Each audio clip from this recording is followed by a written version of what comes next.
brings you Dragnet.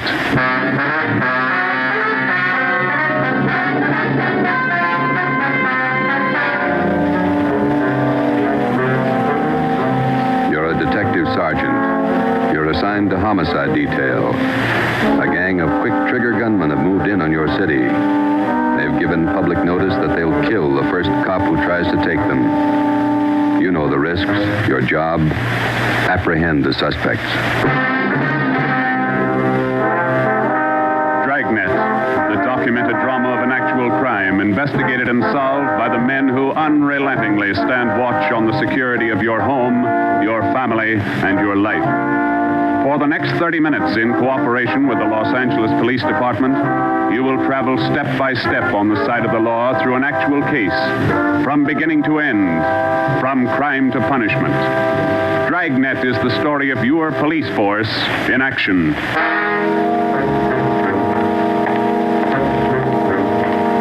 It was Wednesday, April 17th. It was warm in Los Angeles. We were working the night watch out of homicide detail.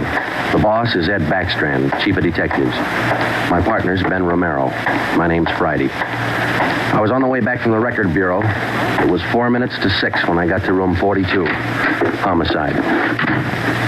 Hey, Ben, I pulled a package on the Raymond killing. And that proves you can still read, Friday. He's at it, Joe. Your pal, Fred Lindsay. Hiya, Fred. What's doing? Busier than you are. We know what we're looking for. Just having a little trouble finding them. That's the way it is with automobiles. They misplace so easy. Not normally, they don't. We got a small-size epidemic on our hands. Well, don't let us keep you, Fred. Just ducked in here for a breath of calm air and to invite you to dinner for the last time. The wife and I are still waiting for the first time. How about it, Joe? Ruth's got a new pressure cooker. Your sister-in-law visiting you again, huh? No, on the level. Not selling a thing. Come on. Who is it this time? My cousin. But she's awfully pretty, Joe. Oh, why do you guys insist on trying to marry me off? Me and Fred went down fighting, but it kind of grows on you after a while. Now tell me, what is it about a married man? Just can't stand to see one single man left in the world. How about it, Joe? Tomorrow night at 7, okay? Okay, tell Ruth I'll be there. It figures that he's got to run out of kinfolk pretty soon. Fine, we'll be expecting you. Got a stakeout tonight, but tomorrow I'll be clear. Anything big? Nothing definite, Ben. Just to follow up on those stolen cars. See you, men. So long, Lindsay. Joe, you'll like my cousin. Oh, never say die. What a character. You just catnip the women, Joe. Yeah. Well, here's that Raymond package. Let's check those dates that Backstrand wanted, huh? Wednesday, April 17th was just routine. A dinner date I tried to get out of, some paperwork that the chief wanted done, and a hot, sticky day. Too hot to wear a suit of clothes. Sometimes it's like that. A day starts out being routine. By the time it comes of age, it's got a personality all its own. At 10:23 that night, Ben and I were just finishing up the paperwork, and Ed Backstrand opened his office door. Friday, Romero, just got a hotshot call. What you got, Skipper? Hold up and shooting at Hooper and Esperanza, code 3. Code 3, that means red light and siren. It was 10:32 when Ben and I pulled up at the corner of Hooper and Esperanza. It was a bar in the basement of a building on the south side of the street. A radio car was there, and the two officers were holding the crowd back. A man was talking to one of the officers who turned and pointed to us. As Ben and I got out of our car, the man hurried over to us. You're the detectives? That's right, Sergeant Friday. My name's Cummings, R.L. Cummings. I own the bar. This is terrible. There was a gunfight downstairs. Come on. Where's the ambulance? One of the officers in the radio car said we needed the coroner. Did you see the actual shooting? No, I didn't. Here's the fellow that was shot. Oh, there's Jones from the crime lab. Hello, Friday. Romero. Hi, Lee. What do we got here? Pretty bad. Looks like a shotgun. Close range. He really got in the way of it. Ben. Yeah. It's Fred Lindsay. Auto theft. He was on a stakeout, Lee. Tell us about it, Mr. Cummings. You know this fellow, Sergeant? Yeah, we know him. What happened? We had a holdup tonight. 3 men. Yes, go on. Well, business was good, real good. We had a large crowd, and I was happy about that because I've been trying to sell out for a long time now. I've been showing the place to different parties all week long. I had a fella coming over tonight to take a look at it. What time was that? Oh, a little less than an hour ago, about 9:30. I see. Go ahead. It was almost time for this man to show up, so I called Eddie, that's my bartender, and I told him to kind of keep a lookout for the man because I was going back to the office to get the books ready to show. You know how it is when you want to sell a business.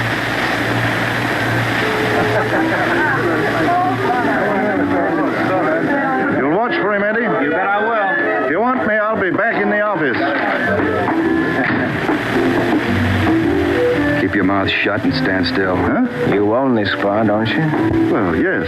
What is this? You're the boy we want to see. Which one of you? All three of us. What's going on? What's it look like, genius? It's a stick-up. I haven't any money. You go to the bank on Thursdays, don't you? Well, I made my deposit today instead. I've been watching you for a month now. Don't give us that. You go to the bank on Thursdays. Now, come on, hand it over. I'm telling you the truth. I usually go on Thursdays, but I went today instead. You're lying, Ace, and we ain't got much time. Look, you can have all the money I've got on me. I think it's about $200. But that's all I have. Here. Why argue with him? Take what he's got and we'll shake the customers down. No, please don't do that. You got my money. Isn't that enough? No, it ain't. Oh. Come on, let's go out front. That's about all I remember, Sergeant. When I come around, I was lying on the floor of my office. You better have somebody take a look at that cut on your face. Yeah, I'm going to right away. There's my bartender. He saw the fight.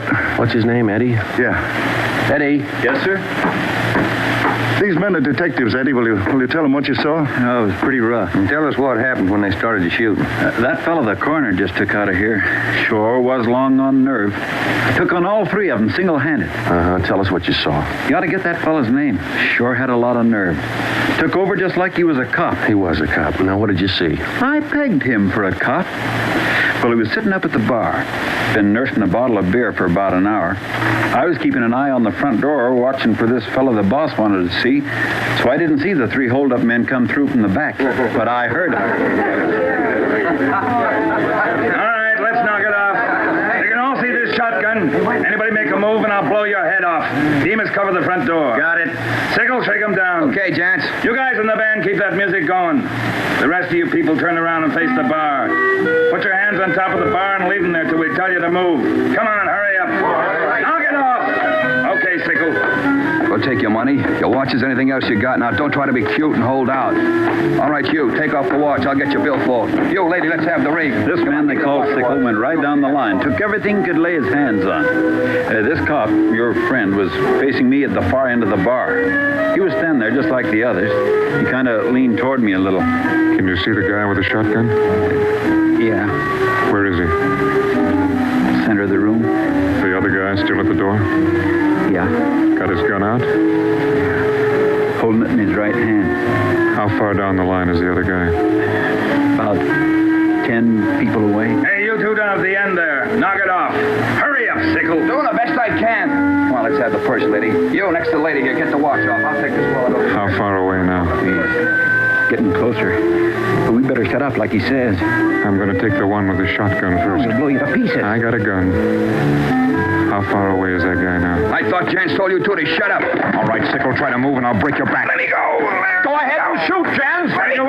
Sickle. All you people at the bar, down on the floor. Okay, you with that shotgun, drop it. Demas, can you get a shot at him? Not without hitting Sickle. Come on, you, I'm waiting. You got us all wrong, boy. We like Sickle, but not that much. The cop was holding Sickle as a shield. When the big guy let go of the shotgun, both the cop and Sickle ducked. The cop didn't get hit. This man, Sickle, fell over on his face and grabbed at his arm. The man with the shotgun went down on one knee, holding his stomach. The man at the door took a shot at the cop, but he missed. Then the cop fired 3 shots at the man by the door. Looked like the first 2 missed. But the last one caught the man in the leg and he went down. Well, by this time, the big guy with the shotgun had recovered enough to hold his weapon again. I tried to warn the cop. Look out! The guy with the shotgun! I see him. The cop pointed his gun and pulled the trigger, but he was out of shells. Boy, Sergeant, my stomach knotted up when I heard that hammer fall against those empty chambers. The cop threw his gun at the guy with the shotgun and then ran right at him. You know, it was just as if that cop was trying to run right down the barrel of that shotgun. I glanced at the cop on the floor, then I tried to follow the 3 of them as they made their way out of the bar. They jumped into a car out front and drove off. As a kid, I used to watch Bill Hart take on a whole gang in the movies, but this way, right in front of my eyes, Sergeant, he was an awful brave guy. Did you get the license number to their car? No, I didn't. I couldn't see very well. You got a pretty good look at all 3 of the men, though, didn't you? I believe I'd recognize any of them. Thanks, Eddie. What's your last name? Bowers. Eddie Bowers. Got that, Ben? Yeah. You'll be hearing from us, Eddie. We may want you to look at some pictures for us. Glad to help any way I can, Sergeant. I hope you get the men that shot this cop. You're sure going to try, aren't you? Yeah, Eddie. We're sure going to try. The next step was for Ben and I to make a complete report to Chief Ed Backstrand. They got Lindsay, huh? That Fred Lindsay an auto theft? Yeah, that's right. Good cut. You say he wounded 2 out of the 3 in that holdup. Yeah. That means they'll have to have medical attention in a hurry. We'll check all the small hospitals, cover all the drugstores to get a line on anyone who's bought medical supplies in the last hour. As soon as medical detail notifies Ms. Lindsay, I'd like to go over and see her. Smith from the medical detail's out there now. By the time you get back, we may have a flash in the drugstores or hospitals. We'll be back in 30 minutes. Call in when you get out there. Right, Ed. You might carry this with you. Yeah? I'm sick. I'm sick to my stomach about this thing. I want you to get those 2-bit punks. I don't want them to see another sunrise. Got that, haven't you? Yeah, Ed. Let's go, Ben. Chandler? Yes, sir. Put out an APB. Have communications broadcast the descriptions of these suspects every 30 minutes until further notice. Get up to communications right away,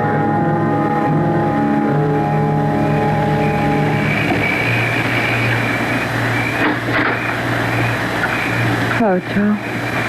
Come in. Thanks, Ruth. Sit down. Ruth, you know how we all feel. It's all right, Joe. You're married to a cop. I guess you're meant to expect things like this. He'd like that. Fred and I used to discuss the possibility of this. I used to worry about him. I used to worry a lot, Joe.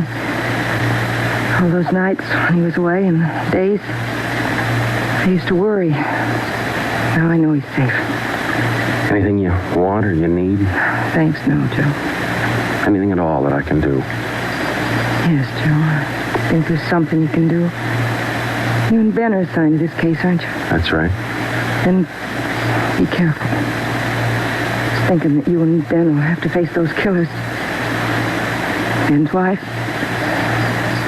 Be careful, Joe. Yeah, Ruth, we will. Oh, sure. I want to see you get the men that did this to Fred. More than anything, I want that. No more heartaches. Yeah. Thanks for coming by, Joe.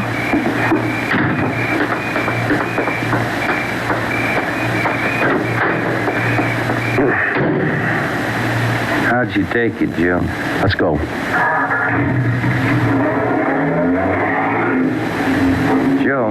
Joe, how did she take it? You're married, Ben. You figure it. It was 11:30 when we got back to Central Division. As we walked into the squad room, Backstrand was waiting for us. Righty, we just got our first lead. We've located a druggist who said he sold some medical supplies to a man about 45 minutes ago.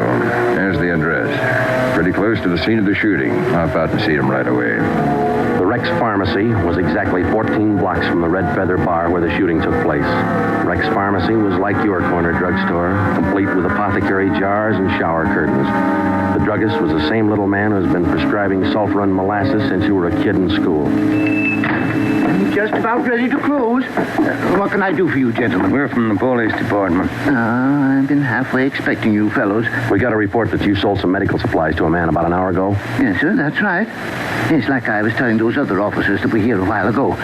There was something funny about that little fellow. How you mean? Well, for one thing, he came in here sweating quite a bit. Of course, it's a warm night, but he seemed terribly nervous. Anybody with him? No, he was all by himself. What did he buy? Well, it wasn't so much what he bought, but how much. What do you mean? You know how most people buy iodine, a little 10-cent bottle. He bought a couple of pints. Then there was all that gauze and adhesive tape. Bought enough to repair a small army. Cotton, box of swabs. Then he asked me something that made me wonder. What was that? Asked me if I had something to probe with. That's just the way he said it. Something to probe with. I asked him, what do you want to probe for? What'd he say? Said a splinter. I told him a sewing needle would do the trick. He said, forget it, and then he paid me and walked out. Did you describe the man? He was a small man, dark. Like I said, awful nervous. You think you could identify him? Oh, sure I could, if I ever saw him again. Well, did he leave on foot, or was there a car outside? Left in a cab, parked right out in front. Couldn't miss it. Did you happen to take down the license number? Well, no, I didn't. But I did jot down the taxi cab number. Would that help? Taking down cab numbers isn't exactly in a druggist's line, but because because he had the presence of mind to do that one small thing, we accomplished in 10 minutes what could have well taken as many weeks. Maybe with this small wedge, we could do what Backstrand wanted us to do. Get the killers before another sunrise. Well, it was close to midnight when we stepped into the drugstore phone booth. I called the cab company, got the night supervisor. I gave him the number of the cab, and he checked his location chart. Cab 375 was operating out of a stand at Wilshire and Greenhaven. He was the right driver, and he remembered the fare. Sure, I know who you mean. A little guy seemed in a big hurry. It was a long fare, though. I took him out to Inglewood. Well, I checked my log sheet. I'll give you the exact address.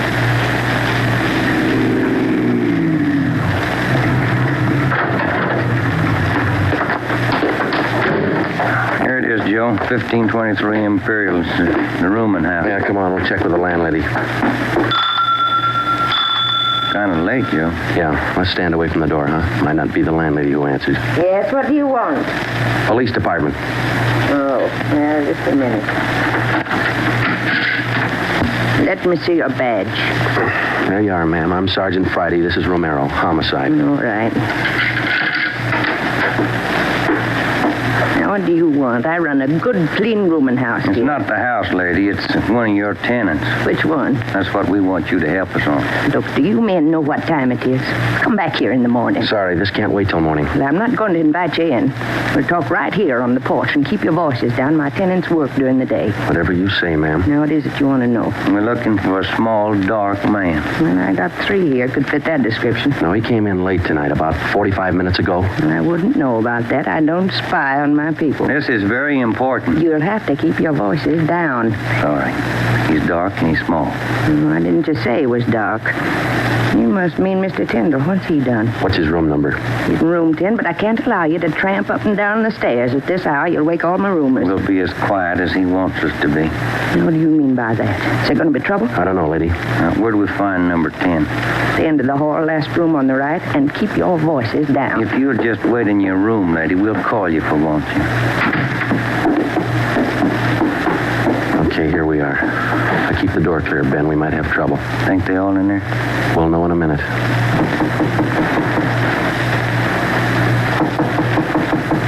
Who is it?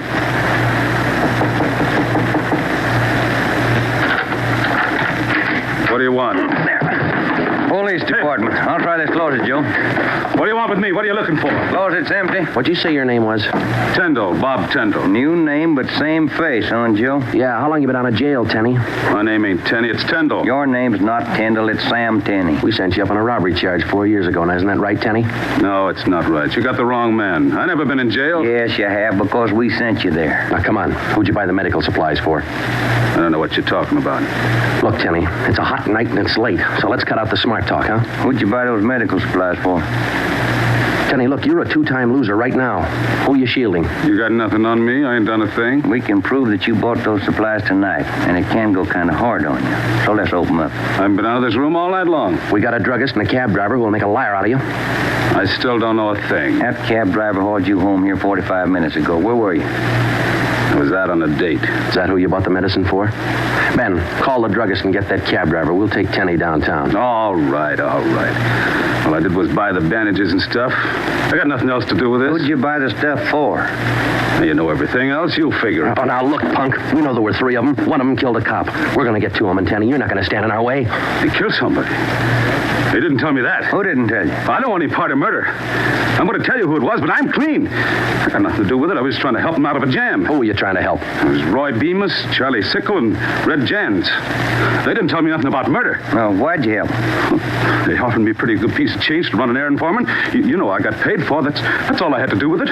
Where did you deliver those medical supplies? I have to tell you that.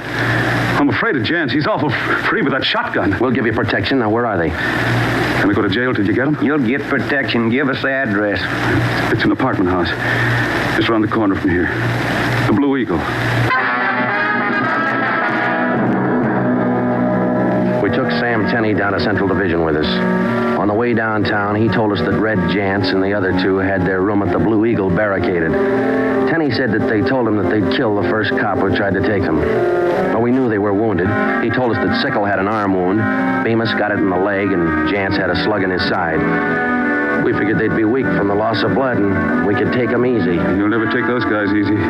Sure, they lost a little blood, but they had enough fight left to stack that room. And they got enough left to kill you if you try to take them. On the way to headquarters, we stopped at an all-night drive-in and called Ed Backstrand. We told him we had a radio car watching the Blue Eagle.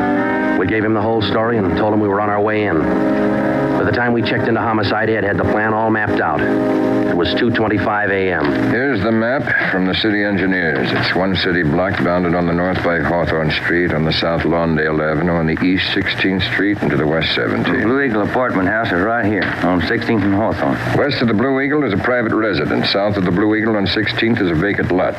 There are 12 apartments in the building. The men we want are on the second floor, number 11. And that apartment faces east on 16th. How do you want to handle it, Ed? Now, Baker and Moorheim will evacuate the private residence. Friday and Romero clean out the apartment building. Right, Skip. All traffic is being diverted. The entire block is completely isolated. We'll throw up a cordon. As soon as we clear the residence, nobody goes in, nobody goes out. Will you brief us again when we get there, Ed? I'll give you all the briefing you need right now. Get this. These guys have already killed a cop. I don't want to lose any more. You know they're heavily armed and they're desperate. Have the men draw shotguns, tear gas, and Tommy guns. I'll take care of that, Skipper. All right. Now, we're not going in after these punks like tin horn heroes. We're going after them, and we're coming out alive. All of us. What time is it, Friday? 2:37. Not much time till sunup, is it? It was a code 2. That means red light and move fast. Backstrand figured we needed 6 squad cars, 4 men to a car, the police public address truck, ambulance, and floodlights. Ben checked out the weapons to the men, and by 2:46, we pulled out of the Central Division garage. We slid into the area at 3:20 a.m. The 6 squad cars and the public address truck took up their positions. The floodlights were rigged and ready to turn on at Backstrand's command. The machinery was set to roll as soon as we got the neighborhood cleared. Ben and I evacuated the Blue Eagle apartment house. How many does that make, Joe? Well, we've cleared 9. 2 to go. Here's apartment 10. The killers are right next door. Joe, I'd like to kick that door in right now. Take your time, Ben. We'll get to him. Quiet now.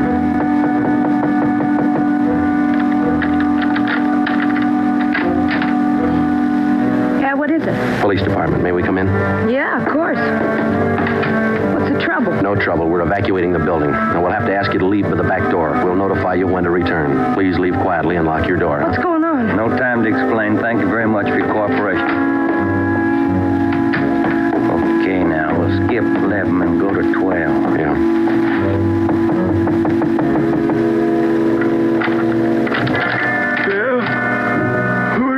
Police department, can we come in? Sorry to disturb you at this hour. We're evacuating the building. Please hurry and leave quietly by the back door. You'll be notified when to return. Lock your door when you leave, thank you. It was 4:10 a.m. Everything was set now. The neighborhood was completely cleared. The entire block was empty except for apartment 11 on the second floor of the Blue Eagle. I left Ben to watch the door of apartment 11. I went downstairs and across the street to join the rest of the men. It was Ed Backstrand's show from here on. That's it, Ed. All set. Baker, Moorheim, all clear? All clear, Chief. Baker, you and Moorheim take 3 men and cover the rear of the building. Right. Is that detail covered Hawthorne Street? They're all set, Ed. How about the vacant lot? Taken care of. The rest of you men? Yeah. Friday and I are going into the building. We'll try to get him to come out now. Johnson. Yes, sir? Come with us and keep us covered. Let's go.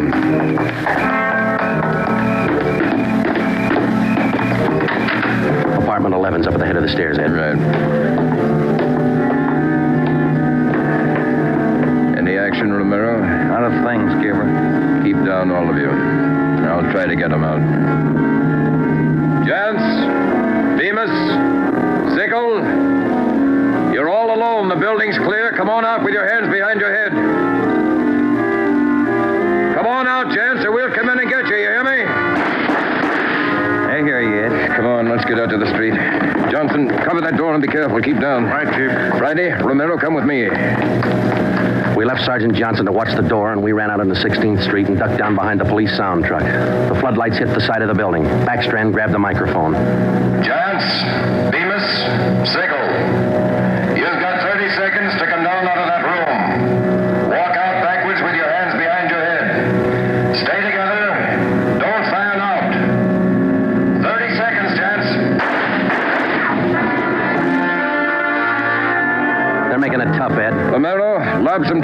through that window. Right, Skipper.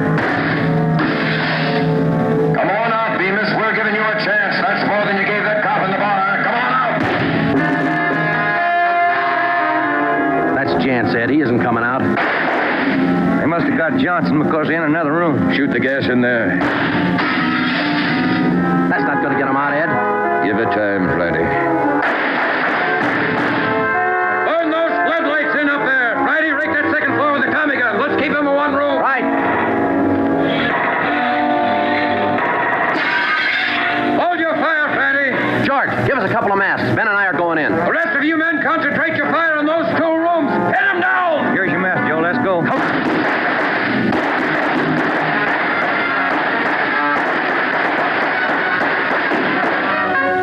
Put that mask on, Ben, and keep down. Yeah, wait a minute. Somebody coming down the inside stairs. That's Ben. He's got a gun. I got one, copper. Get out of my way. Stop it, you. You haven't got a chance. I'm coming through, copper.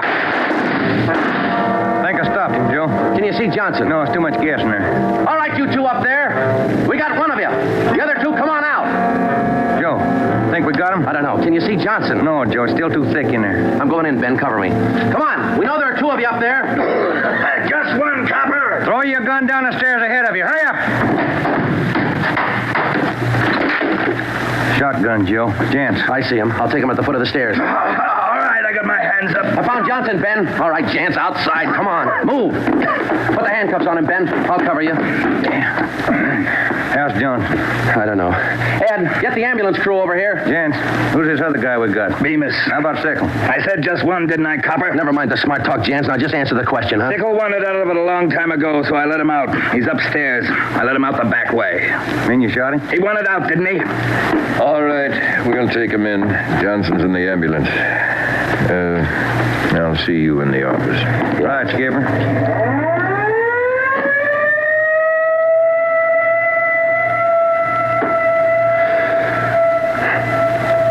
How about a smoke, huh? Yeah. Here you go. Backstrand said he didn't want those men to see another sunrise. Yeah. 5 minutes to 5, Joe. Sun ought to be up. Yeah. But look, man. It's cloudy. Guess we'll never know, huh?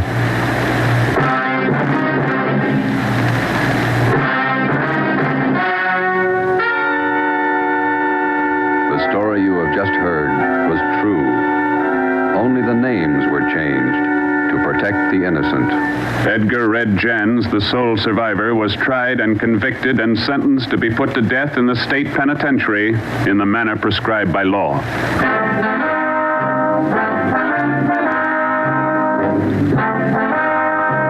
You have just heard the 4th in a new series of authentic cases from official files.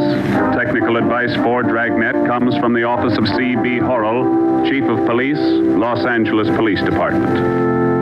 Tonight's program is dedicated to radio car patrolman Forrest E. Sawyer of the Denver, Colorado Police Department, who on the evening of March 8, 1937, gave his life so that yours might be more secure.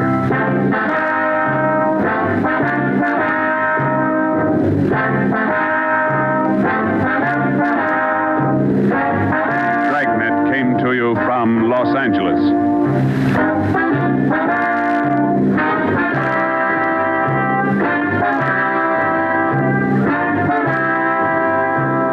This is NBC, the national broadcasting company.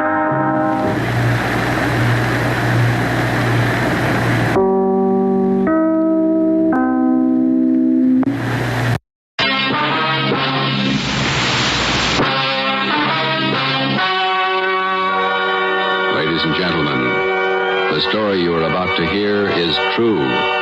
Only the names have been changed to protect the innocent. Fatima Cigarettes, best of long cigarettes, brings you Dragnet.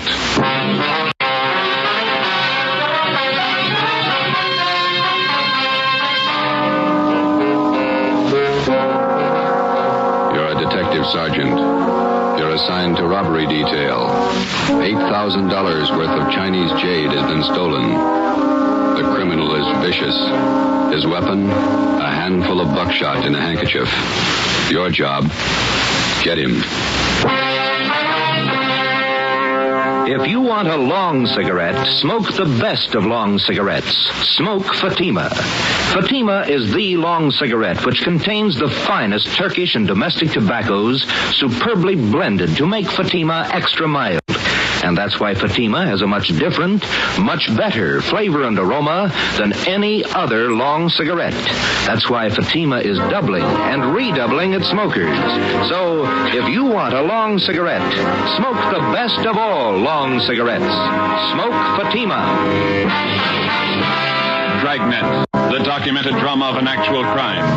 For the next 30 minutes, in cooperation with the Los Angeles Police Department, you will travel step by step on the side of the law through an actual case from official police files. From beginning to end, from crime to punishment, Dragnet is the story of your police force in action.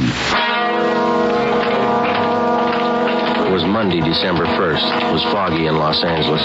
We were working the day watch out of robbery detail. My partner's Ben Romero. The boss is Ed Backstrand, chief of detectives. My name's Friday. It was 7:15 p.m. when we got to the police academy, the banquet room. Where do we sit, Joe? Well, Lee Jones is holding a couple seats for us someplace. You see him? Oh, yeah. There he is up there. Well, look at him. Everybody's here. Yeah, ought to be. Hi, fellas. A couple of ringside seats. Thanks, Lee. Did you get it? Yeah. Right here. Mind if I take a look at it? No, go ahead. How come it didn't get wrapped as a gift? No time. A gift box would have been nice. No cotton, even? Beautiful watch. Radium dial? Yeah. Universal Geneva. Fine movement. He'll like it. Look on the back. Let's see. For Chief Ed Backstrand, a good cop, Detective Bureau. Not very good engraving. No time. I didn't think the old man really meant it. 26 years. You get tired after 26 years. You've been at it 25, Lee. Oh, don't look at me like that. I got a book to finish. 23 chapters. How many chapters you got, Fanny? 2. How long you been writing it? 2 years. Well, at that rate, we'll be stuck with you for another 21 years. If you're lucky. Excuse me, fellas. Gotta make a speech. Hi, Lee. Remember the decent looks like...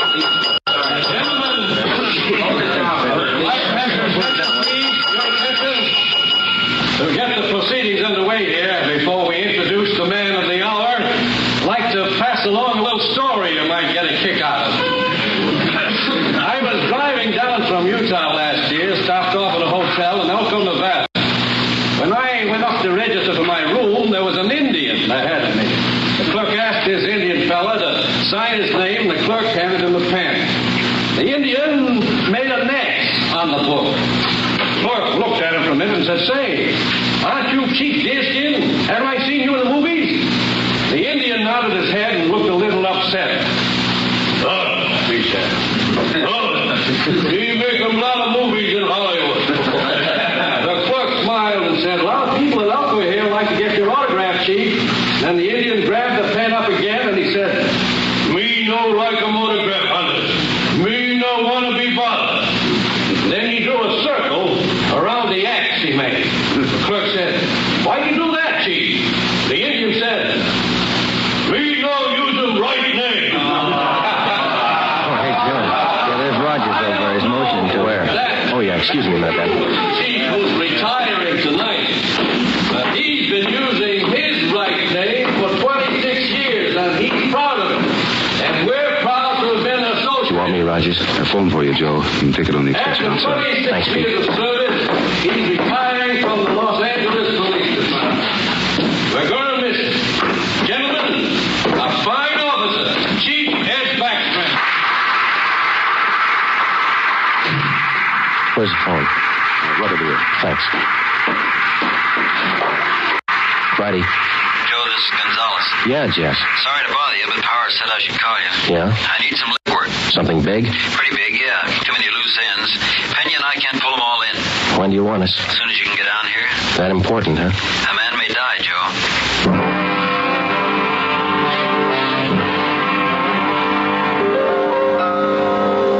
Hi, Jess. Got here as soon as we could. Sorry to pull you away. Hello, Romero. Gonzalez, what's up? Come on in here. All right. Here's a report. Not complete yet. Chinese fella. Name's George Kwan. He's a jeweler, gem cutter. Yeah. Jade expert. Knows as much about jade as anybody on the coast. Says it happened at 5:30 today on Alvarado near the park. They weren't kidding, were they? They almost killed him. Yeah. Any idea what the weapon was, Jess? I'm not sure. Looks like some sort of blackjack, something homemade. Yeah. When they picked up Kwan, they found several buckshot pellets lying around and a man's handkerchief. Ray Pinker has the stuff over at the crime lab now. Where's Kwan? Have you talked to him? Got in a couple of questions down at Georgia Street while the doc was giving him sedatives.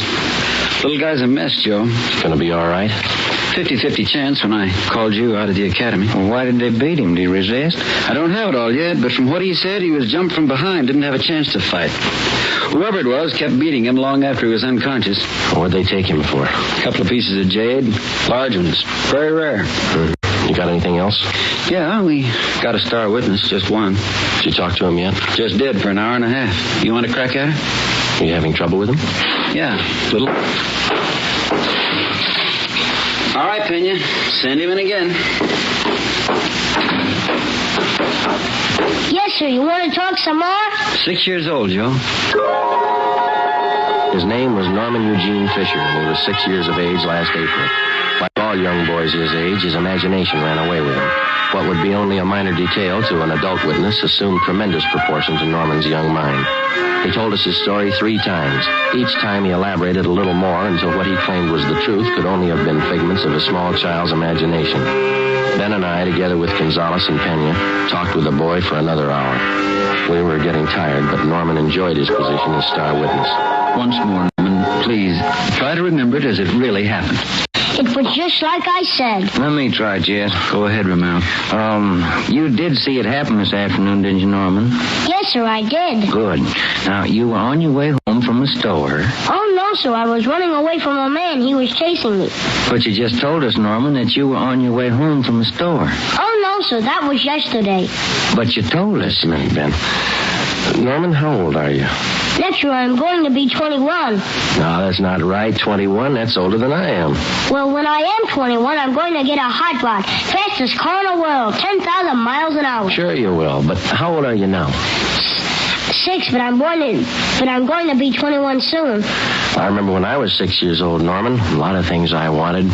Electric train. I got one. Well, it must be something you'd like to have. One thing that maybe now that you don't have, huh? Will you give it to me?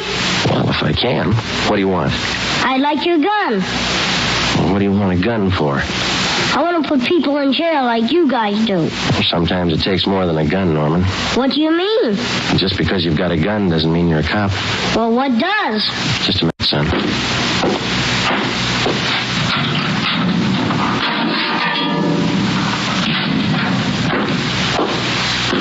Here you go, Norman. A good cop uses this more than a gun. Gee. It's a real police badge. It's mine. Official? Official. Can I hold it? Go ahead. It's yours. When I wear this, I'm a real detective. Well, that's part of it. The other part is to tell us what you really saw today. Now, how about it, huh? There were 4 men, like I said, and they all had machines. No, wait a minute, Norman. I thought you said you were a detective now. I am. Well, a good detective has to remember exactly what he sees, not something he makes up. It's not very scary that way. No, it's no use, Joe. He can't get his story straight. Oh, yes, I can. I'm a detective now, and I know what happened. All right, Norman, you tell us, huh? I was on my way home from the store. I saw this truck stop down the street. What did the truck look like? I don't know. It was a funny kind of truck. Had a wood back. You mean like a dump truck? Kind of, but it was a small truck. Old kind of car. Like he took out the back part and put wood boards like a truck. You mean whoever owned the truck cut the back end out and made it look like a truck, huh? Yeah, that's the way it looked. Anyway, this truck stopped by this Chinese man, and the man got out, and the man started to hit this man. And the man fell on the sidewalk, and the man kept hitting him and hitting him as hard as anything. Well, what was he hitting him with? With his handkerchief? There he goes again. No, I don't know. How about that, Chess? Could tie in. Go on, Norman. Well, that's all I saw. No, I mean after the man hit him, what did he do? Oh, well, he grabbed a bunch of stuff from this man's pocket, and he went into the truck and he speeded away. Norman, you're a good detective. I want you to think real hard now. Do you know what a license number is? Yeah. Good. Do you think you could remember the numbers on that truck? If I knew what they were, I could. In school, we're just having numbers now. I only know up to 7, but there were 2 7s in it. You're getting all this, Jess? Yeah, keep going. Norman, you've helped us a lot. Can you remember what the man in the truck looked like? He had a big head and he looked mean. All right, just one more thing now. Can you remember the color of that truck? It looked black, but the back part had black and white stripes. I don't know how you did it, Joe. Well, what do you think? How about it? Me too. All right, Norman, your mother's waiting outside for you. You can go home now. You're a real detective. Can I wear my badge now? You bet you can. Okay. Say, Yes, sir? as soon as I arrest somebody, will you put him in jail? With the help of an outdated police badge, no longer official, we had the statement of a 6-year-old boy with a healthy imagination. We had an idea he was telling us the truth, but we had no way of being certain. Since he was the only witness, we had to accept his word and hope that he was putting us on the right track. The quickest way to make sure was to see if some of the details in little Norman Fisher's story would check out. Jess Gonzalez and Manuel Pena took the job of trying to locate a homemade pickup truck with 2 7s in the license number. They started by checking all the late 3.8 forms, the vehicle theft and impound reports. The next morning, Ben and I called the General Hospital and talked with Dr. Sebastian. He told us that the victim, George Kwan, had improved sufficiently to allow a brief interview. It was 10:14 a.m. when we got to Ward C, General Hospital. Doctor tells you you're a little better this morning, Mr. Kwan. Yes, sir. I shall be all right, although it is quite painful at times. We're sorry to bother you, Mr. Kwan, but we've got to have a little more information on the robbery. I will tell you all I can, sir. I should like to recover the missing jade pieces. It is a great loss to me. Did you get any kind of a look at the man who hit you? Oh, he attacked me from behind, knocked me to the pavement. I made an attempt to get to my feet, but he struck me again and again, here at the base of my neck. You didn't see him at all, then? No, sir, I did not. Do you have any idea who could have done this? Unfortunately, no. I cannot think of anyone. What was stolen from you? We know it was jade, but can you give us a more detailed description? Well, sir, I lost 2 thumb rings, very rare, collector's items. Thumb rings? How much were they worth, would you say? Well, I paid $8,000 for the 2 rings. I wonder if you could describe them to us. Well, both rings were relics of the time when the Chinese archer drew his hunting bow with a special thumb ring. Any particular identifying marks on them? They both have linings of fine gold to fit them to the fingers of the new owners. Who were the new owners? I had just purchased them yesterday before I was robbed. I was on my way to San Francisco to show them to prospective buyers. Who did you buy the rings from, Mr. Kwan? Mrs. Inez Curtis, a very reputable dealer. We have done business for many years. I wonder if we could have her business address, huh? She has her office at her home.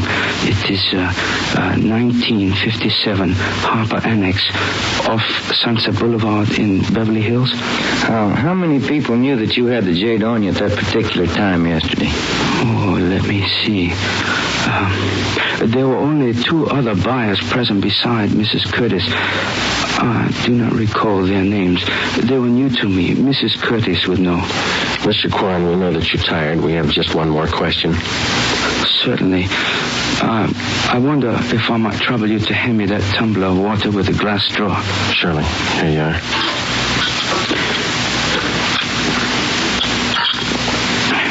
Thank you very much. You're welcome. Now, those thumb rings, Mr. Kwan, would there be any practical disposition of them other than selling them as they are? Well, hardly, Sergeant. To anyone who really knows the value of jade, it would be unheard of to change them in any way. I see. Well, thank you, Mr. Kwan. We'll do our best. You know, Sergeant, we Chinese place a great sentimental value on our jade. We'll do everything we can to recover it. Thank you. May I tell you my favorite quotation on jade? Yes, sir. It is from the writings of Tang Jung-tso.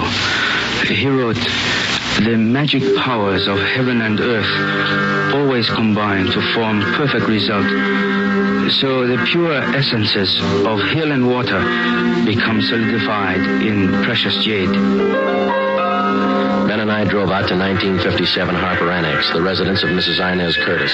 There was no one at home. We left one of our cars. It was 12:22 p.m. when we got back to Central Division. Here's a phone message for you, Joe. What's it say? Call Jess Gonzalez. He's out the Wilshire Division. Okay, thanks, Ben.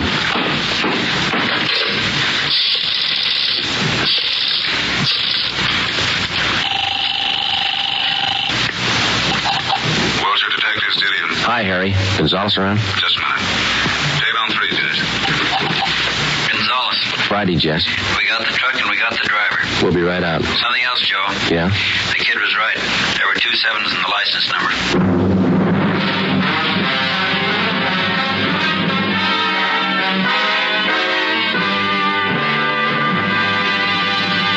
You are listening to Dragnet for the solution to an actual case from official police files.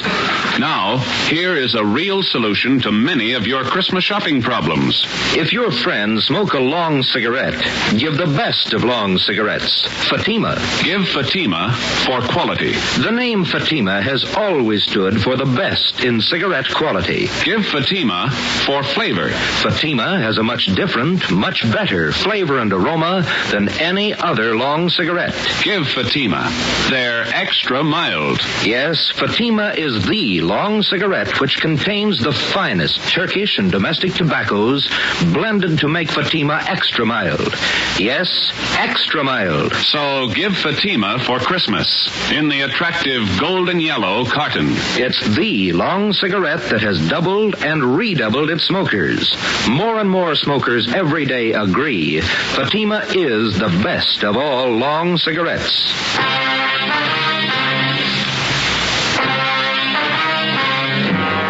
Wilbur Rasmussen, white, male American, age 31, 5 feet 10 inches, 190 pounds, black hair, brown eyes. He was the driver of the truck. Gonzalez and Pena began by checking through all of the reports of trucks impounded during the past 24 hours. There were 23. Out of those 23, they narrowed it down to 4 possibilities. The third vehicle that they checked fitted the young witness's description of the holdup truck. We still could not be absolutely certain that the impounded truck was the one we were looking for. The same could be said of the driver, Wilbur Rasmussen. The net result of checking impound reports doesn't always result in the apprehension of a suspect, but in this case we were lucky. The driver had been picked up for drunk driving. It was 1:30 p.m. when we checked in at the Wilshire Division. Hi, Jess. Where is he? You're a little late. What do you mean? He's gone, released on bail. Who furnished the bail? The woman he works for, Mrs. Inez Curtis. Well, that doesn't figure, Jess, or does it? Why not? How many people knew Quan had the Jade? That's not my guess. Quan vouches for her. He's been doing business with her for years. What do you think, Joe? It's your show. I'm just tagging along. Well, one thing's sure. Just a minute. Wilshire Detectives, Gonzalez. Oh, yeah, Pena. He did? No, meet me back here. Friday and Romero are here. Right. The Fisher kid just identified Rasmussen's picture. The identification of Wilbur Rasmussen by 6-year-old Norman Fisher was far from sufficient to take the case to court. We had to have evidence, lots of it. Rasmussen had been given a thorough shakedown, his apartment and the truck. There was no sign of the stolen jade rings. Gonzalez told us that the truck had come from the U-Drive truck rental on Figueroa Street. We checked with Mr. Crockett at U-Drive. Let me have another look at that picture, boys. Yeah, here you are. What'd you say his name was? Rasmussen. Wilbur Rasmussen. You want to know if he rented a truck from Miss Wayne? Yesterday, maybe the day before. No, not this fella. Never seen him. Before we left U-Drive, we checked over the rental contract on the truck in question. The deposit check for the truck was signed by Mrs. Inez Curtis. The truck was checked out at 6 a.m. The rental contract, the actual release form showing to whom the vehicle had been rented, was signed by a Harry Wilson. Rasmussen's name did not appear on any of the usual rental forms. The manager of U-Drive was positive that he had not rented a truck to Rasmussen. We drove out to 1957 Harper Annex. This time we found Mrs. Inez Curtis at home. I'm terribly sorry about Mr. Quan. Does he have everything he needs in the hospital? Yes, ma'am. How long did you say this Harry Wilson had been working for you? 6 or 8 weeks. But I'm sure you're wrong about him. We're not accusing him of anything, Miss Curtis. We just want to talk to him. He certainly came to me well recommended. He was a nice man. When's the last time you saw him? The day before yesterday. He asked for his check, said he was quitting. I told him I was sorry to see him go. I'm anxious to get that guest house finished. How about Rasmussen, Miss Curtis? How long has he been with you? Wilbur's been with me for about 7 months. Good worker, but he drinks too much. Feel sorry for him. You've rented trucks from the U-Drive company right along? Oh, yes, from Mr. Crockett. We had to have a truck to haul our building supplies. I'm saving an awful lot of money contracting this myself. It's a great saving. Yes, ma'am. The deposit on this last rental, did you give that check to Wilson or to Rasmussen? I sent both of them down to pick it up. Like I say, Wilbur's been drinking rather heavily lately, and I think Harry's the better driver of the two. Do you know which one of those men was driving the truck about 5:30 in the afternoon day before yesterday? How would I know that, Sergeant? All I know is that I sent both of them down. I told Harry to drive. Yeah, I see. Miss Curtis, were either of those men present the day you sold the jade rings to Mr. Kwan? No, they have nothing to do with my gym business, whatever. Did either of these men know about Mr. Kwan's purchase? Well, that's possible. They knew he was here. I'm sure they saw him come in. It's entirely possible that they might have overheard something. When did Mr. Kwan leave your house? About 5 o'clock. What time did 2 men go after the truck? Oh, they picked that up early in the morning. Mr. Crockett down at U-Drive says that only Harry Wilson checked out the truck. Says he's never seen Rasmussen before. That's entirely possible. Like I say, they might well have made other arrangements. Were there any other people present when Mr. Kwan bought that jade? Yes, there were. 2 other buyers. They were bidding for the thumb rings, too. Mr. Kwan had the high bid, so I sold them to him. I wonder if we could have their names. Certainly, I'll write them down for you. Miss Curtis, do you have any idea where we might locate Harry Wilson? Well, he told me he was going to Mexico, said he had friends down there. Well, thank you, Miss Curtis. You've been very helpful. Are you sure there isn't anything Mr. Kwan needs? Yes, ma'am. 2 jade rings. Mrs. Inez Curtis gave us a detailed description of Harry Wilson. She also gave us the names and addresses of the 2 other buyers who were present when Mr. George Kwan made his purchase. We checked them out and found them to be equally as reputable as Mrs. Curtis. They could tell us nothing of the robbery. We went back to the office and got out an APB and a radiogram on Harry Wilson from the description given us by Mrs. Curtis. Stakeouts were maintained at Wilbur Rasmussen's apartment and at the home of Mrs. Inez Curtis. It was 4:30 p.m. when we got to the second floor of the old city jail building, the crime lab. Lee Jones had the evidence laid out for us. Funny thing about the handkerchief, boys. What's that, Lee? The blood stains. Old ones along with the new ones. How does that figure? We know how the new ones were made when the handkerchief was filled with buckshot and used on Kwan. The old ones, hard to tell. How old would you say they were? Well, the handkerchief has been through the laundry a few times. Stains didn't come out. Laundry marks right here. I don't see them. Man used peerless laundry. Infrared marking system. Let me show you. Infrared lamp, Lee? Yeah. There's your marking. Can you trace it down? Who's it belong to? Man used the name of Harry Wilson. There was nothing to do now but wait for some word on Harry Wilson. The stakeouts continued. We re-questioned Wilbur Rasmussen, and we talked again with Mrs. Curtis and George Kwan. It was Tuesday, December the 8th. We checked in for work at 8 a.m. Morning, Jess. Hi, Joe. Where's Ben? Communications, getting the mail. Any word on the new chief of detectives? No, nothing. What's your guess? Oh, I think Thad Brown. A good man. Maybe. Sloan's a good man, too. Couldn't you come in yet? Not yet. Why? Maybe you'd like to take a little airplane trip. What do you got? Cheyenne, Wyoming. They picked up Harry Wilson. 2 days later, Thursday, December the 10th, Harry Wilson was returned to the Los Angeles County Jail and booked on suspicion of robbery.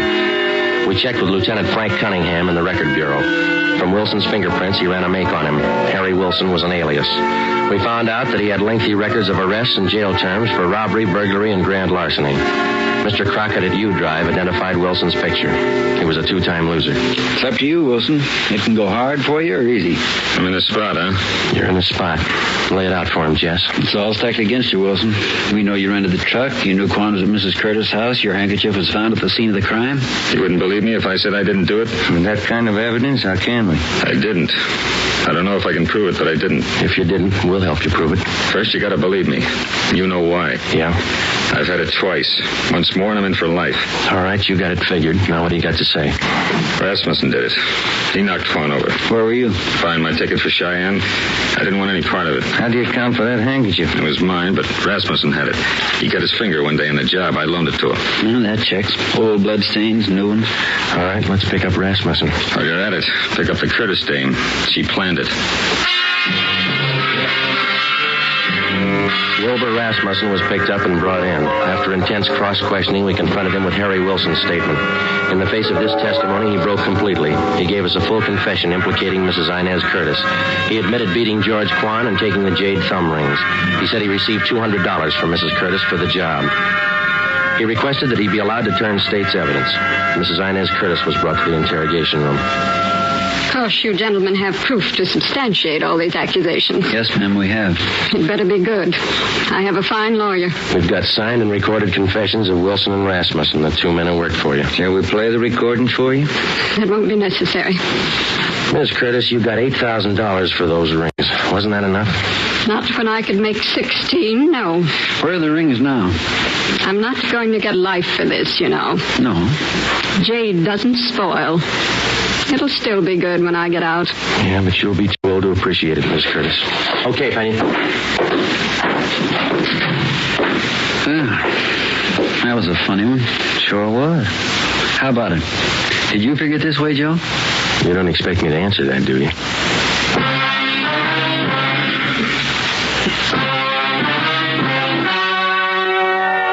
The story you have just heard was true.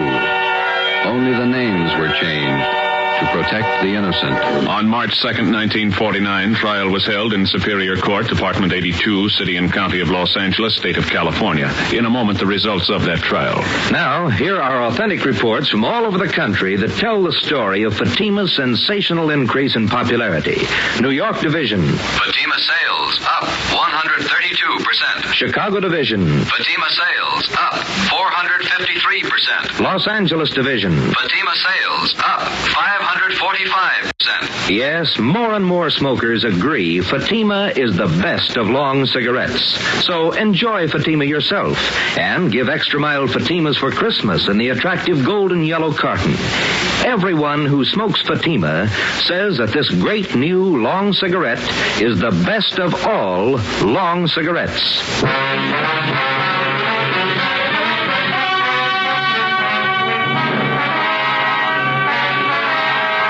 Mrs. Inez Curtis was tried and convicted of robbery and conspiracy. She received the maximum sentence as prescribed by law. In consideration for turning state's evidence, Wilbur Rasmussen received a minimum term.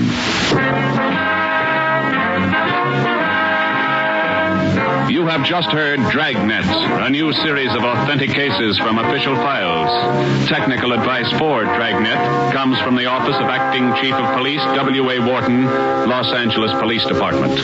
Dragnet honors the city of Knoxville, state of Tennessee, and the men who make up the Knoxville Police Department, another of America's great law enforcement agencies.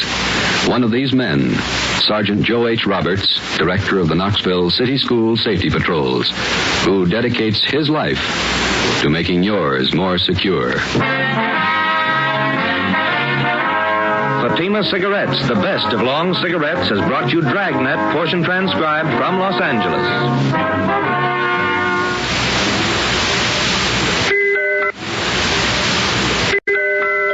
Let that merry tune remind you to get him the big Christmas humidor of smooth, sure, fresh velvet pipe and cigarette tobacco.